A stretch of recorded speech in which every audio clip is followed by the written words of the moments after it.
Teschler with Design World and EE World, and I'm here with Kyle Kim from Eaton, and we're talking about supercapacitors.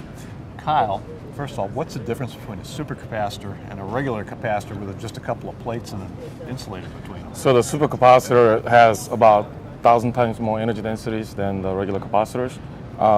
Though the way we achieve it is by having a special material that has a high surface area, and then reduce the distance between the charges using the ions. So that's how we got to the higher energy density while keeping the power density same. That's cool. Yeah. Now, supercapacitors are known for being able to supply a big burst of current real quick. Correct. But capacitors can't do that. Why the difference? Because of the high energy density that contains on the supercapacitor while keeping the power density low enough, so it could discharge the high current really fast. While the regular capacitors may be able to provide the power, but very short of time, so it does not have enough energy density to provide enough power.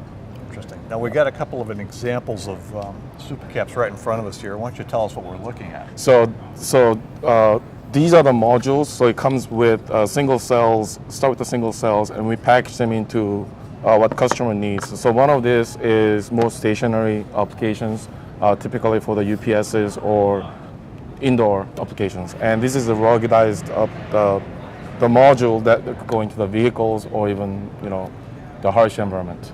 About how much capacity do we have in front of us here, these modules? So this one has a 62 volt, 130 farad capacitance. This product has a 48 volt and 166 farad. What would you use these for?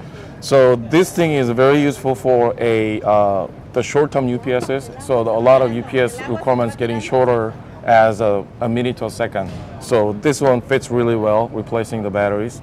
And these one will be going something like the EVs or the hybrids to provide the short-term powers or the short-term energies that requires for the engine starting or capturing the energy from the braking. I see. Kyle, if you incorporated this in a hybrid vehicle, could you reduce the size of the battery that you would normally use? Yes, they can. It does two things. So first of all, it can capture more energies from braking or accelerating, probably more powers.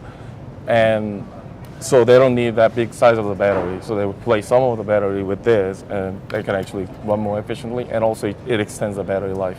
I see. Kyle, what kinds of supercaps does Eaton supply?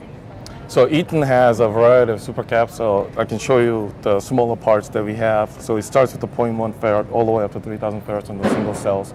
And we also provide custom packaging requirements for the customer's need. And obviously we have these larger modules that goes up to 3,000 farad cells and combine them together. Kyle, that's interesting technology. Thanks for telling us about it and telling us a little bit more about how supercapacitors work. Well, thank you so much for the time.